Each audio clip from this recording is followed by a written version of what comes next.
নমস্কার, আমি সৌম্যজিৎ ব্যানার্জি। আমি একজন ফাইন্যান্সিয়াল কনসালটেন্ট। একজন চাকরিজীবী সকালে ঘুম থেকে উঠেছেন, ক্লান্ত মুখে অফিস যাওয়ার জন্য তৈরি হচ্ছেন। সকাল থেকে রাত এই একই রুটিন, একই দৌড়ঝাঁপ। সারা জীবন এইভাবেই কি কাটবে? চাকরি তো করেন আয়ের জন্য, কিন্তু মাসের শেষে টাকা যেন কোথাও উধাও হয়ে যায়। ভবিষ্যতের জন্য সঞ্চয় করার কোনো সুযোগই থাকে না। এদিকে দেখুন, আর্থিকভাবে স্বাবলম্বী ব্যক্তিরা সময় মতন অবসর উপভোগ করছেন। এই প্রশ্নও কি আপনাদের মনের মধ্যে কি ঘুরপাক খাচ্ছে? এরকমটা হয় কেন? এমনও তো হতে পারে যেখানে টাকা উপার্জন আপনার জীবনের লক্ষ্য নয়, বরং টাকাই আপনার জন্য কাজ করবে।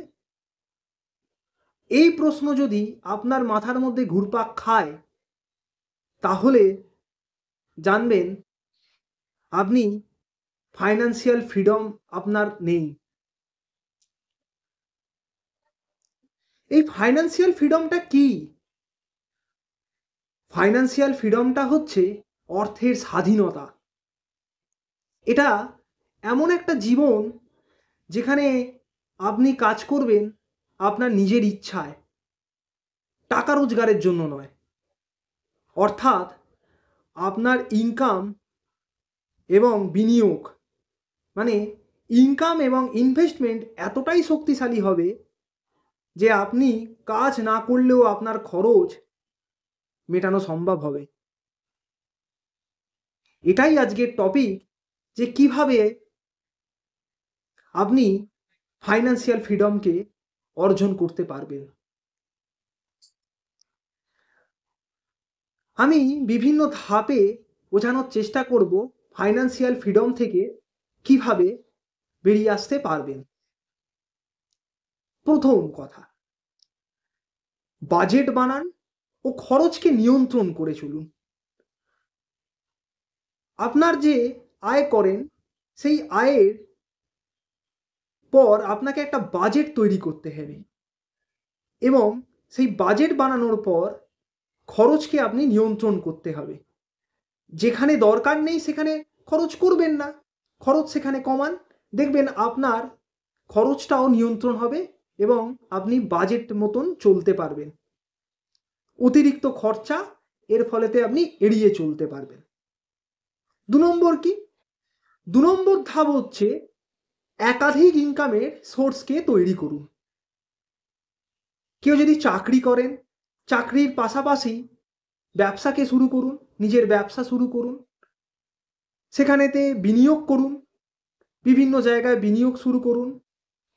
যেখানে কোনো কমিশন ভিত্তিক যদি কাজ হয়, সেখানে কমিশন ভিত্তিক কাজ শুরু করুন, ব্যবসা করুন। অ্যাক্টিভ বা প্যাসিভ ইনকামের সোর্সকে তৈরি করুন। দেখবেন এতে আপনার একাধিক ইনকামের সোর্স তৈরি হবে। এই মাল্টিপল ইনকাম যদি আপনি সোর্স তৈরি করতে পারেন, তাহলে দেখবেন খুব সহজেই ফাইন্যান্সিয়াল ফ্রিডম আপনি পেতে পারেন। ৩ নম্বর জিনিস কি? সঞ্চয় করুন। সঞ্চয় করুন ও বিনিয়োগ করুন। তার সাথে সাথে বিনিয়োগকে শুরু করুন।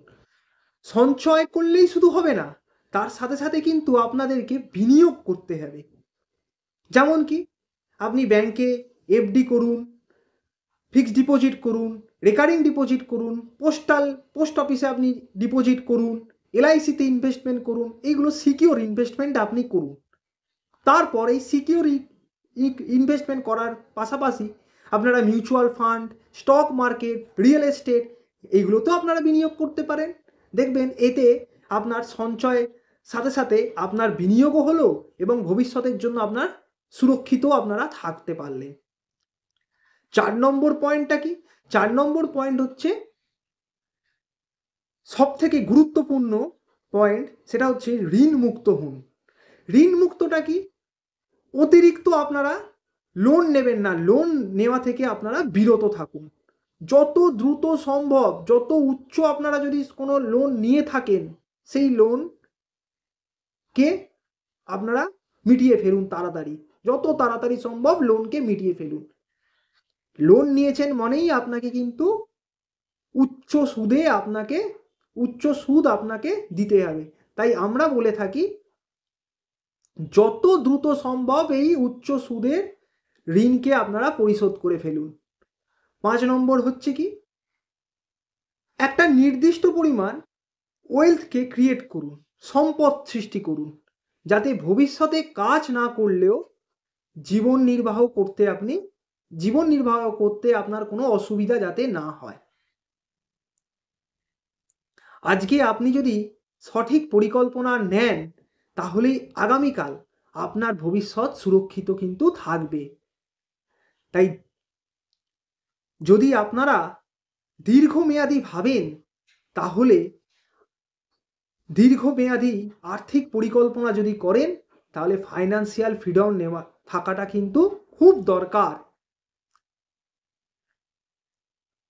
এরকম ইনফরমেটিভ ভিডিও পেতে আমাদের এই চ্যানেলটাকে সাবস্ক্রাইব করতে পারেন। আমি এরকম ফাইন্যান্সিয়াল টিপস নিয়ে আপনাদের কাছে হাজির হচ্ছি এবং এখানেতে আপনারা সমস্ত ফাইন্যান্সিয়াল রিলেটেড টিপস আপনারা এখানে পেতে পারেন। ভিডিওটা ভালো লাগলে অবশ্যই লাইক, কমেন্টস, শেয়ার করতে ভুলবেন না এবং চ্যানেলটিকে সাবস্ক্রাইব করবেন। এলআইসি সংক্রান্ত যদি কোনো সমস্যা আপনাদের থেকে থাকে তাহলে নিচে দেওয়া নম্বরে আপনারা যোগাযোগ করতে পারেন। ধন্যবাদ।